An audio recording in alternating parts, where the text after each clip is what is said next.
एक लड़का जब भी घर से बाहर निकलता है, जब जब वह घर से बाहर निकलता है तो सब लोग उसे टोकते हैं कि तुम्हारी बीवी क्या कर रही है ये। कभी तो वो नाचते हुए सोशल मीडिया पर वीडियो डाल रही है, कभी वो नाटक कर रही है, कभी वह कुछ कर रही है।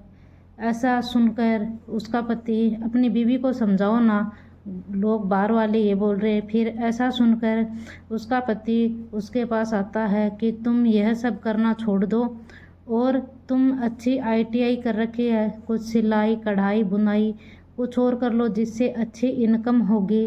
और यह बात उसकी पत्नी इग्नोर कर देती है। और फिर एक दिन ऐसा आता है कि उसका पति उसे कहता है कि तुम यह रील वगैरह वीडियो वगैरह बनानी बिल्कुल बंद कर दो, लेकिन वह फिर भी नहीं मानती है। और फिर इसमें एक नया शख्स आता है। जो शख्स होता है वह 2 बच्चों का बाप है और जो ये महिला है यह भी एक बच्चे की माँ है। और वह शख्स जो वह अपनी पत्नी से परेशान है और इधर यह लड़की है जो यह अपने पति से परेशान होती है। और फिर दोनों का मिलन होता है और फिर एक नया अफेयर शुरू होता है। फिर होती है एक और हत्या, मुस्कान रस्तोगी ने जैसे सौरभ राजपूत की थी। एक नई हत्या होती है और उस हत्या की एक कहानी सुनकर आपके पैरों तले की ज़मीन निकल जाएगी। नमस्कार, राधे राधे, जय श्री कृष्णा। मैं पूजा आज आप सभी के सामने एक नई कहानी पेश कर रही हूँ। यह घटना है हरियाणा प्रदेश के भिवानी जिले की। भिवानी जिले में 29 मार्च को एक फ़ोटो है, वह सोशल मीडिया पर बहुत तेज़ी से वायरल हो रही है। और उस फोटो में एक हाथ दिखाया जा रहा था और उस हाथ के ऊपर लिखा था प्रवीण, यानी कि वह फ़ोटो एक डेड बॉडी की थी। और पुलिस वालों का कहना था कि यह डेड बॉडी अब पूरी तरह से गल चुकी है और इस डेड बॉडी के हाथ के ऊपर सिर्फ एक नाम लिखा हुआ है, प्रवीण। यह फ़ोटो सोशल मीडिया पर बहुत तेज़ी से वायरल हो रही थी और वह लाश पूरी तरह से सड़ चुकी थी, गल चुकी थी। और यह मैसेज पुलिस द्वारा आम लोगों तक पहुंचाया जा रहा था कि किसी ने इस व्यक्ति की पहचान की है तो बताइए। फिर इसके बाद आता है अगला दिन, यानी कि 30 मार्च। पुराना बस स्टैंड के पास का ही एक व्यक्ति होता है जिसका नाम होता है संदीप और उसके पिता का नाम होता है सुभाष। वह पुलिस वालों के पास आते हैं और कहते हैं कि आपने एक फ़ोटो वायरल कर रखी है जिसके फ़ोटो पर नाम प्रवीण है और मेरा भाई 3-4 दिन से गायब है और उसका नाम भी प्रवीण है। और फिर पुलिस वाले उन दोनों बाप और बेटे को उस प्रवीण की डेड बॉडी दिखाते हैं और वह प्रवीण की डेड बॉडी को देखते ही पहचान जाते हैं, उसकी कद काठी और उसके कपड़े और उसके चेहरे को। लेकिन उसका चेहरा पहचानने के लायक तो नहीं है, लेकिन घर वाले अपने व्यक्ति का चेहरा फिर भी पहचान जाते हैं। और उसके हाथ पर जो नाम लिखा था प्रवीण, वह उसे देखकर पहचान जाते हैं। फिर संदीप कहता है कि यह तो मेरा भाई है और सुभाष बोलता है कि यह तो मेरा बेटा ही है प्रवीण। और इसकी उम्र लगभग 35 साल है और यह शादीशुदा है और इसके एक बेटा है, वह बेटा भी 6 साल का है। और उसके बेटे का नाम मोहित है और इसकी पत्नी का नाम है रवीना।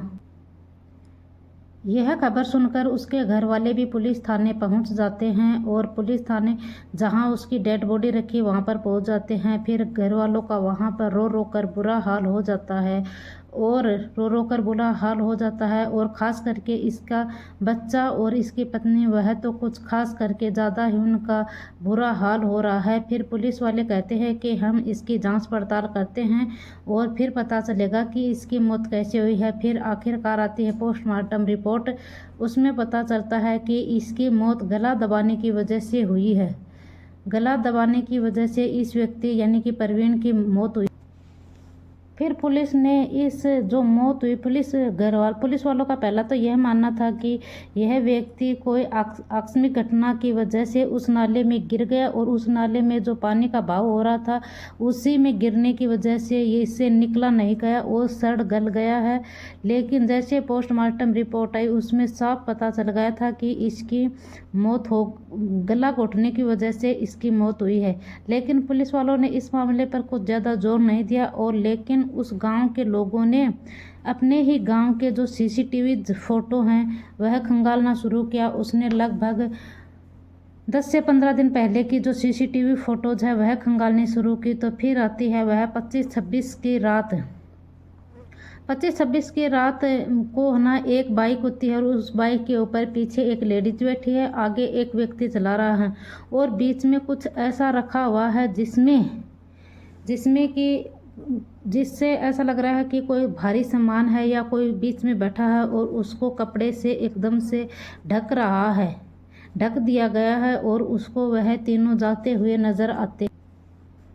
फिर पता चलता है कि उस सीसीटीवी फोटोज को बार बार देखा जाता है और बार बार देखा जाने के बाद पता चलता है कि जो पीछे जो लेडीज बैठी है ना वह रवीना है और जो 12:55 का टाइम है, लगभग 12:55 का टाइम है और वह फ़ोटोज़ लेकर गांव वाले पुलिस वालों के पास पहुंच जाते हैं कि सर यह देखो, हो ना हो ये पीछे वाली लेडीज़ है जो यह रवीना ही है और जो आगे बाइक चला रहा है इसका पता नहीं कौन है, लेकिन हमारा शक यह है कि ये जो पीछे पीछे बैठी है यह रवीना है।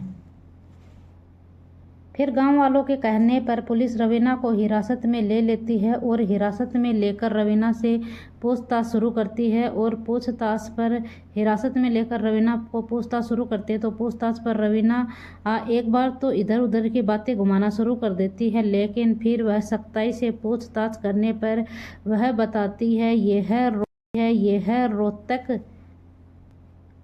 कौशल्य तहसील का गाँव है जुड़ी और वह 10वीं तक की पढ़ाई की हुई है।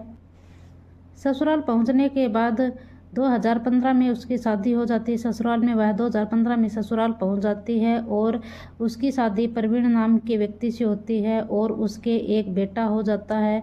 और ससुराल में पहुंचने के बाद वह 12वीं की आगे की पढ़ाई करती है और ITI करती है, सिलाई कढ़ाई बुनाई का काम सीखती है और वह बहुत सुंदर होती है। फिर अचानक 2024 का यह वाक़या बताया जा रहा है कि 2024 में किसी ने उसे कहा कि तुम बहुत सुंदर हो और तुम गाने के साथ लिपसिंग भी बहुत अच्छी कर लेती हो, क्यों ना तुम सोशल मीडिया पर अपना वीडियो बनाकर काम करना शुरू करो। फिर वह रील और वीडियो बनाकर अलग अलग सोशल मीडिया के प्लेटफॉर्म पर गिरने लगी और ख़ास करके वह इंस्टाग्राम पर गिरने लगी। इंस्टाग्राम पर वीडियो गिरने से उसके अच्छे खासे फॉलोवर भी बढ़े और आसपास के लोगों में भी उसके बढ़ने लगे। और फिर जब उसका पति होता है प्रवीण, जो एक ऑटो ड्राइवर होता है, और आसपास के लोग उसे कहते हैं कि तुम्हारी बीबी क्या नचनिया हो गई है, जो रोज़ रोज़ इंस्टाग्राम पर नई नई वीडियो अपलोड करती है, कभी नाचती हुई कभी गाती हुई, यह सब क्या हो रहा है। और यह बात उसके पति प्रवीण को पसंद नहीं आती और वह उसे रोकने की कोशिश करता। फिर उसका पति उसे समझाता है कि यह काम हमारे लिए योग्य नहीं है, बाहर दुनिया वाले लोग अलग अलग तरीके की बातें बना रहे हैं, लेकिन फिर वह मानती नहीं है और फिर वह उससे लड़ती झगड़ती है, कभी गांव चली जाती है, फिर वह उसे वापस लेकर आता है तो फिर वह फिर से वीडियो बनाना स्टार्ट कर देती है। और फिर ऐसे करते करते फिर उसकी दोस्ती होती है एक शख्स से जिसका नाम सुरेश से होती है। और सुरेश हिसार के हांसी का, और हांसी का ही एक गांव होता है प्रेमनगर का, वह रहने वाला, वह भी एक यूट्यूबर है। और फिर वह अपने पिता का एक लौता बेटा होता है और उसके 5 बहनें होती हैं। और उसका पिता रेलवे में जॉब करता है। फिर उसके पिता ने उसकी रेलवे में जॉब भी लगाई, लेकिन फिर महज उसने 2 साल ही वह जॉब की थी और 2 साल के बाद उसने जॉब छोड़ दी। वह कहने को तो एक यूट्यूबर था और अपने घर वालों को कहता था कि मैं कभी दुबई घूम कर आता हूँ, कभी कहीं घूम कर आता हूँ, और वह खूब पैसे उड़ाता था, लेकिन अपनी पत्नी और बच्चों बच्चों को कुछ भी नहीं देता था। उसके 2 बच्चे थे, एक बेटा और एक बेटी थी।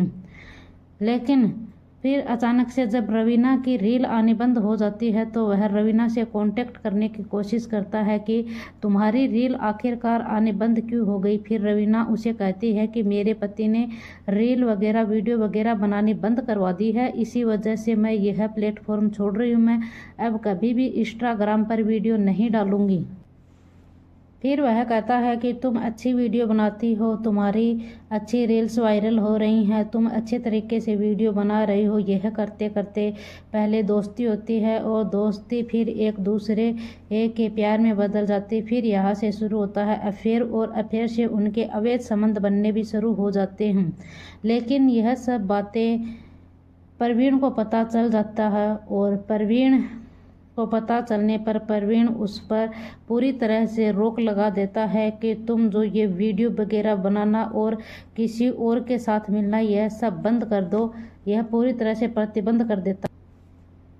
फिर वह लगभग 20 दिन के बाद अपने मायके से अपने ससुराल आती है और ससुराल यानी कि घर पहुंचते ही और उसकी परवीन के साथ लड़ाई झगड़ा होना शुरू हो जाता है। और वह पुराने बस स्टैंड पर यानी कि नीचे के मकान में जो उसका परवीन का छोटा भाई है वह रहता है और ऊपर के मकान में परवीन, उसकी पत्नी और उसके बेटे के साथ वह रहते हैं और उन दोनों में झगड़ा होता है। झगड़ा इतना बढ़ जाता है कि जो परवीन की पत्नी है वह अपने दोस्त यानी सुरेश राघव से कहती है कि अब वक्त आ गया है इसका काम तमाम करने का। तुम प्लानिंग करो, बढ़िया से बढ़िया प्लानिंग करो जिससे कि हम इसे रास्ते से हटा दें। यह हमारे रास्ते का सबसे बड़ा कांटा है, इसको हटाने के बाद हमें कोई नहीं रोकने वाला है। और जो परवीन का घर का रास्ता है वह पीछे की ओर से है, यानी कि निचले वाले मकान पर परवीन का छोटा भाई रहता है और ऊपर वाले मकान में परवीन, उसकी पत्नी और उसका बेटा रहता है। परवीन की पत्नी है वह सुरेश राघव को कॉल कर देती है कि 25 मार्च को कि अब तुम आ जाओ। और वह फ़ोन करने के बाद वह अपने खाट पर सोया हुआ और सोया हुआ है। तो फिर वह जो सुरेश राघव आता है तो उसके आने की आहट सुनाई देती है। तो परवीन अचानक से ऐसे उठने की कोशिश कर रहा है, लेकिन उसकी पत्नी है वह पहले से ही उसकी घात लगाए बैठी है। उसने उसके गले में चुन्नी का कुछ ऐसा फांसी का सा फंदा बनाए हुए है और फिर वह उसे खींच लेती है और फिर इतने में सुरेश राघव आ जाता है और फिर उन दोनों ने मिलकर उसका गला दबाकर उसकी हत्या कर दी। और हत्या करने के बाद लगभग रात को 12:30 बजे उसको एक चादर में लपेट लिया जाता है और लपेटने के बाद आगे से सुरेश उस बाइक को चला रहा है और बीच में परवीन को लिया जाता है और पीछे उसकी पत्नी जो रवीना होती है वह बैठ जाती है और उसको चादर में लपेटकर बाइक पर बैठकर नहर की ओर और फिर यहाँ से चले जाते हैं। और जाने के बाद यहाँ से लगभग 6 किलोमीटर पर एक धनेज रोड है, वहाँ पर एक डैम है पानी का और उस पानी के डैम का ढक्कन हटाकर उसके अंदर परवीन की डेड बॉडी को डाल देते हैं। उन्होंने सोचा कि यह डैम में यह डेड बॉडी गल जाएगी, गल जाने के बाद यहाँ पर कोई संभालेगा तो उस टाइम तक ये गल जाएगी और गल जाने के बाद यह पूरी तरह से एकदम से पानी पानी हो जाएगा गलकर और इसे कोई नहीं पहचान पाएगा। लेकिन भगवान हमेशा कहता है कि होने को कोई नहीं टाल सकता, लेकिन उसके परवीन के हाथ के ऊपर एक नाम लिखा हुआ है परवीन। और आखिरकार पुलिस उसी नाम का सहारा लेती है और सहारा लेकर उस हाथ की तस्वीर है वह पूरे मार्केट में यानी कि पूरे सोशल मीडिया पर घुमाई जाती है कि एक शख्स है जिसकी डेड बॉडी है और उसके हाथ पर परवीन लिखा हुआ। और पुलिस वालों ने तो इस केस को एकदम से ढीला ही छोड़ दिया था, लेकिन घर वालों की कोशिश की वजह से इस केस का खुलासा हुआ था। और इस केस को भी जो मेरिट की मुस्कान रस्तोगी है जिसने सौरभ राजपूत के 15 टुकड़े कर ड्रम में डाले था, उसी केस के साथ जोड़ा जाता है।